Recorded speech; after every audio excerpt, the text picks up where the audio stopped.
안녕하세요. 파산관제인 홍인필 변호사입니다. 오늘은 2019년 8월 10일 선고하고 2019년 10월 18일 면책을 받은 사안 한번 소개해 올리겠습니다. 채무자는 63년생입니다. 그러니까 그 당시에 58세, 57세 정도 됐죠. 주로 주거는 노원구, 성북구, 도봉구. 채무자 소유의 집이 있었는데 2010년에 경매 처분됐고요. 그 이후에는 지인이 거주지에 무상으로 거주했다가 아마 실제 주민등록만 옮겨놓은 거죠. 실제는 이제 배우자 명의의 보증금 2천에 월세 90만원 주거지에 살고 있습니다. 주로 이제 무슨 땡땡 코리아 부장, 아동복 부장, 주로 이제 직장생활 하다가 이제 실직을 하고 설계사를 하면서 이제 수입이 아무래도 보험 설계사라는 게 이제 실적제다 보니까 수당제죠. 실적이 높으면 많은 돈을 벌고 실적이 없으면 형편없죠. 파탄 시기는 2010년 3월입니다. 2006년 7월 전자의 구매 담당자와 친분이 있는 후배와 함께 리모컨 부품용 LED를 납품하는 사업을 하기 위해 제1은행을 퇴사했습니다. 그러나 2006년 8월 사기 피해를 당하며 사업이 중도에 이제 어그러졌습니다. 그래서 2008년 2월 주식회사 코리아 대표이사로 취임하였고 부족한 운전자금을 융통하기 위해 아파트를 담보로 대출을 받았으나 영업부진으로 대출을 변제하지 못하여 경매처분으로 매각됐습니다. 그러니까 아마 실제 이때 코리아에 실제 부장으로 근무하면서 대표이사 바지를 쓴 것 같습니다. 근데 그때 이제 잘못된 거죠. 본인은 이제 보험 설계사 일을 하고 있고요. 배우자는 취업상담 교사로서 이제 대학교를 졸업하고 취업상담 교사로서 월 수입이 그나마 그래도 배우자 때문에 이제 가정 경제가 돌아가고 있습니다. 아들들은 29, 26, 대학원생, 대학교 재학, 군복무 중이고요. 공익법무관, 그 다음에 대학생입니다.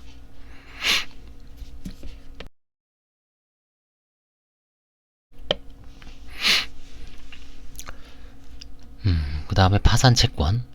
파산채권이 3억 8천입니다. 이게 막 공익법무관이면 아들이 시험에 붙은 거죠. 시험에 로스쿨 변호사 자격이 있는 건지 그렇다고 봐야죠. 이거 그때 아마 제가 명밀하게 체크를 안 해봤는데 공익법무관으로 이제 군복무 중이라고 했습니다. 3억 8,296만원이고요. 보증금 2천이 유일한 재산입니다. 배우자 명의로 돼 있는. 그 다음에 SM3 차가 있지만 이건 워낙 낡아서요. 부친도 돌아가셨고 모친도 돌아갔고 개인별 토지 소유 현황을 제출해 봤더니 부동산이 없었습니다. 보험은 대부분 해지되었고 손해보는 해약환급은 없는 보험이고 채무자가 보유 중이던 노원구의 현대 2차 아파트는 서울 북부지방법원 임의경매 사건으로 경매 처분되었고요. 제출된 경매배당표에 의하면 전액 당해세와 근저당권자 한국자산관리공사에 배당되고 사행이든 부인권 관련 행위는 발견할 수 없었습니다. 경매배당표와 사건별 수불 내역서를 보는 이유는요. 경매배당표에 일단 이런 아파트, 경매 중인 아파트에 그 당사자 가족들이 사는 아파트에 최선 순위로서 임차보증금을 빼가는 경우가 있습니다. 그런 경우는 이제 대부분 거의 100% 가장행위이기 때문에 사행위가 되죠. 그게 이제 경매 배당 시 이의 없이 확정되는 경우도 있기 때문에 훗날 파산해서 다시 조사를 합니다. 다만 그 금액이 대부분 소액일 경우에는 또 경매에서 원래 밝혀졌어야 되죠. 근데 거기서 이의 없이 넘어간 거를 또 관제인이 훗날 뒤집어서 재량면책 사안이라고 봅니다. 그 다음에 이제 두 번째가 비본지행위. 특정 채권자한테 근저당을 후순위로 설정을 해줘서 선순위 근저당인 은행이 있죠, 보통. 그 외에 이제 2순위, 3순위로 자기가 알고 있는 의무가 없는, 근저당을 설정해줄 의무가 없는 특정 채권자한테 설정해주는 행위, 비본지행위라 그랬죠. 과태파산 번째고 면책 불허가 사유에도 해당되죠.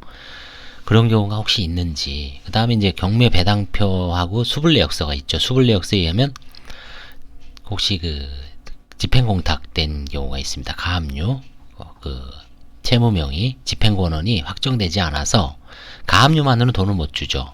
가압류는 공탁하게 되어 있습니다. 가압류 채권자한테는. 그런 경우에 미처 가압류 채권자가 돈을 못 찾아가는 경우가 있고, 가압류 채권자가 막 소송을 할 때쯤에 채무자가 파산 신청을 하는 경우, 파산 신청을 해서 파산 선고를 받는 경우가 있죠.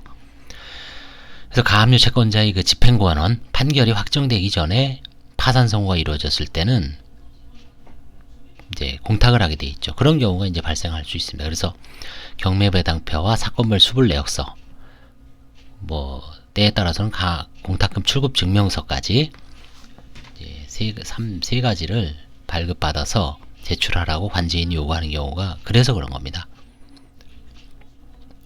금융거래 내역서는 특이한 사항은 없고요. 결국 파산 절차는 폐지 의견이고요. 면책 절차도 뭐 면책 불허가 사유는 없습니다. 그래서 경제적 갱생이 주기를 위하여 면책을 허가함이 타당하다라는 의견. 최종 결정은 판사님이 하겠지만 관제인의 의견은 일단 면책 허가 의견입니다. 그래서 이렇듯이 이분도 이제 사업상 바지 대표를 잘못 써서 회사 채무와 관련해서 거액의 채무가 생겼기 때문에 뭐 신속하게 면책을 받는 건 아주 최선의 선택이었던 것 같습니다.